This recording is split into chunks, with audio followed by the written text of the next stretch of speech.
Today I'm sharing with you 7 common Instant Pot mistakes.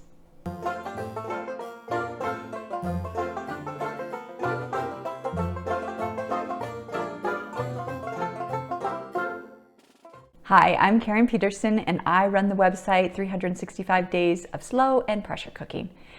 I love to post recipes there for every day of the year. You can find recipes for the Instant Pot and for the slow cooker. Here on YouTube, I share Instant Pot tips and tricks and recipes every week with you. I hope you subscribe to my channel. I've literally used my Instant Pot hundreds of times and I still make mistakes from time to time. Hopefully you'll be able to learn from my mistakes and not fall into the same traps that I have. Instant Pot mistake number 1, forgetting to put in the yogurt starter. I make yogurt about once every week in my Instant Pot. The method I use for making my yogurt is pouring a gallon of milk into this pot and then bringing it to 180 degree temperature. And then once it's sat there for a couple minutes, I bring it back down to like a 90 to 100 degree temperature. And then what you're supposed to do is stir in 2 tablespoons of yogurt. You can just stir in 2 tablespoons from your last batch of yogurt. There have been times when I've actually forgotten to stir in the yogurt starter. So I'll put the yogurt, plugged it in for 10 hours, and then the next morning I'll come back and I'll realize, dang it, I forgot to put in the yogurt starter. So always remember to put in the yogurt starter or you're going to be really sad the next day when you just still have a gallon of warm milk in your pot instead of yogurt. Mistake number 2, forgetting that I need to cook by thickness and not necessarily by time. When you're cooking things like potatoes, for example, you're going to want to set the timer on your Instant Pot for a certain number of minutes depending on how thick the potato is. Let's say you have one that's pretty small like this. That's only going to take like maybe 10-15 minutes to bake, to make a baked potato or steamed potato, I guess it is what it really is. But let's say if you have those huge, large baker's potatoes, you're going to want to increase the cooking time on that because pressure cooking, you need to remember that it's how long the heat takes to get through the entire thickness of a food. So whether that's like a big, thick chicken breast or a big, huge potato, it's going to take longer than the smaller potato and the smaller chicken breast. And sometimes I forget that. I just think, oh, chicken breast, 10 minutes. And then I open up my pot and the middle of the chicken breast is still pink. So remember to cook by thickness and not by time. The third mistake that I do sometimes is not giving myself enough time. The Instant Pot, once you get used to it, you realize, okay, it takes a while to come to pressure, and sometimes it takes a while to release the pressure depending on what you're making and how full it is.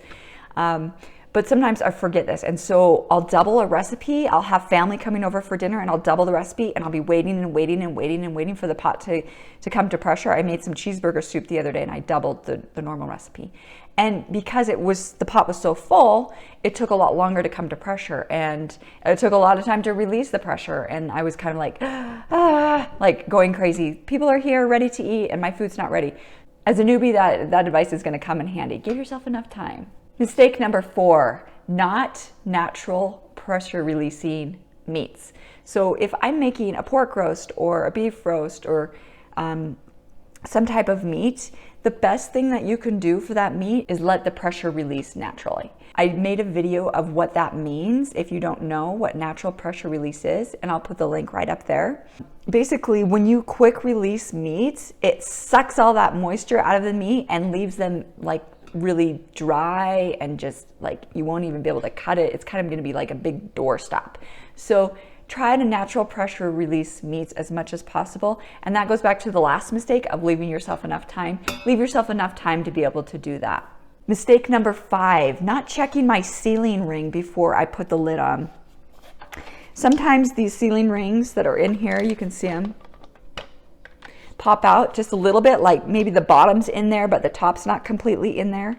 And then I go to cook, like let's say some baked potatoes or something, put this on, and it's taking forever and ever and ever to come to pressure, and it eventually runs out of liquid and burns on the bottom because the sealing ring is not properly in there. So make sure every time you put on the lid, just to run your fingers around, make sure that it's properly in place so you have no problems with that. Mistake number 6, cutting recipes in half that you shouldn't cut in half. For example, I love steel cut oats, but I'm the only one in my family that will eat them. And so sometimes I'll read a recipe online and it will call for like 2 cups of steel cut oats and like 3 or 4 cups of water. And I'm thinking to myself, oh, that's way too much. I'm going to cut that in half, or maybe cut it in half and then cut it in half again. And then what happens is half of the oats get stuck to the bottom of the pot and you can't get them off the bottom, and it burns. So with moisture absorbing foods like oats and grains and things like that, be careful when you try to cut those recipes in half. You may want to use the pot and pot method instead, which just means you pour water into the bottom of the pot, put a trivet in the pot, and then put your oats or whatever you're making into a pan or pot that fits inside of your Instant Pot, and then cook it that way. And that way the pot will still be able to come to pressure and the food won't burn on the bottom. Mistake number 7. Sometimes it's easy to overcook recipes when you double them. What I mean by this is the fuller your pot is, the longer it takes to reach pressure. Just because your timer's not counting down, let's say you set a timer for 5 minutes, and let's say it's not counting down, doesn't mean the food's not cooking. I have a recipe called Homestyle Chicken and Veggies, and it's super yummy, and I love to make it for my family. I made it the other day, though, for a larger group of people and tried to double the recipe. When I doubled the recipe, I didn't decrease the cooking time. And so what happened is the pressure was building and building and building and building. It took forever to get to pressure. By the time I got to pressure, the chicken, because it was just little chunks of chicken breast and little cubed potatoes and green beans. The chicken and the potatoes and the green beans are all foods that can be overcooked really quickly. So by the time that reached pressure, I'm sure the food was already done. It didn't need even that 5-minute countdown time. So remember, the fuller the pot, if you're doubling recipes, the longer it's going to take to reach pressure, and you'll need to decrease the cooking time a little bit. I hope you learned from these 7 mistakes that I've made so that you don't have to make the same mistakes and have food not turn out.